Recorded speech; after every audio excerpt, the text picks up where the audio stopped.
And for example, in dog training, there's a lot of animosity around dog training or having a dog. And all the critic on training always come from dog side, not from people not owning a dog. So in dog world, there is a lot of emotions. When there is a lot of emotions, the head is not working anymore. So everything starts with a definition. For some people, training a dog or having a dog is let the dog just run around the house and the property and the streets and let the dog be a dog. It's okay. For me, it's okay.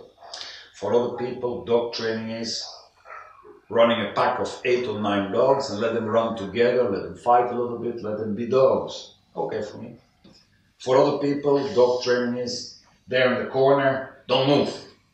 Well, if that's their definition, okay for me.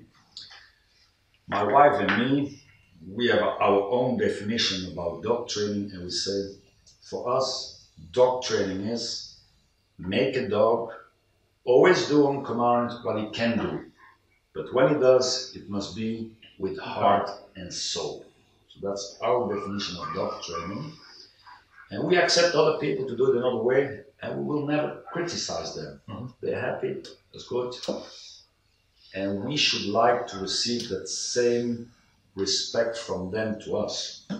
Because we receive a lot of critics from people that don't know. What they don't see is that our dogs always perform with heart and soul.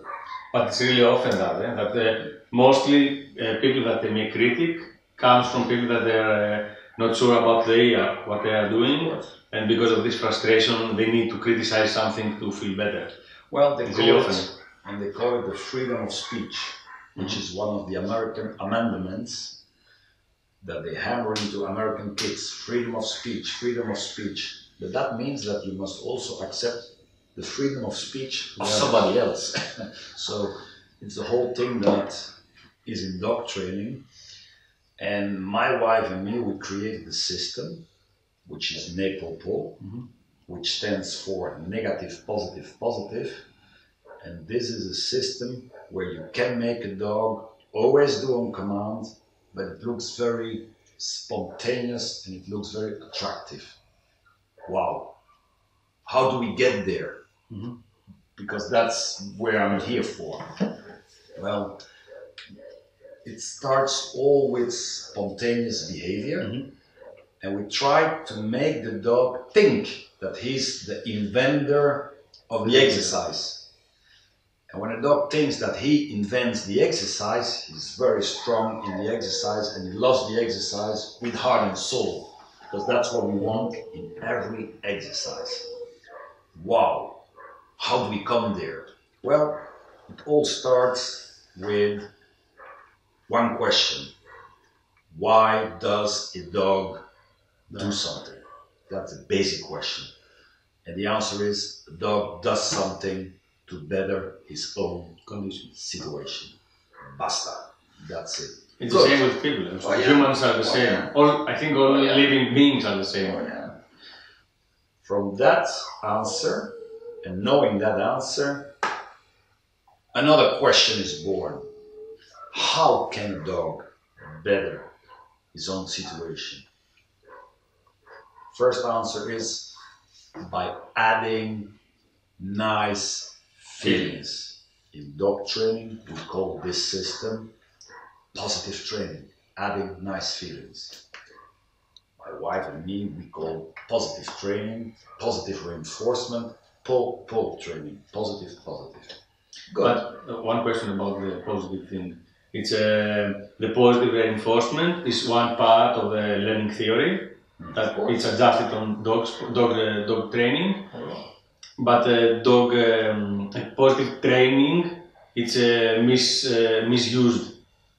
Well, last years, and I think it's misused on purpose from most of people due to marketing. Well, positive training is a nice marketing tool by people that don't understand the real theory of positive training. The real theory started with dolphin training. The dolphins are trained in a sterile swimming pool. There is not one fish in the water. The dolphin can only survive by the goodwill of the trainer that will give existential food. And existential food means the primary reward, the money we need to survive. Mm-hmm. That's why the dolphins do work. The consequence for doing is the dolphin can receive money, in this case a fish. The consequence for not doing, when the dolphin does not understand, we do nothing. And the consequence for not doing when the dolphin does understand is we stop the training and we take our fish with us to the next training session, which can be 2, 3, 4, 5 hours later or the next day. That means that there is a very strong consequence for doing. The animal receives existential food, and there is a very strong consequence for not doing. The animal does not receive the existential food. That's the real power of positive training.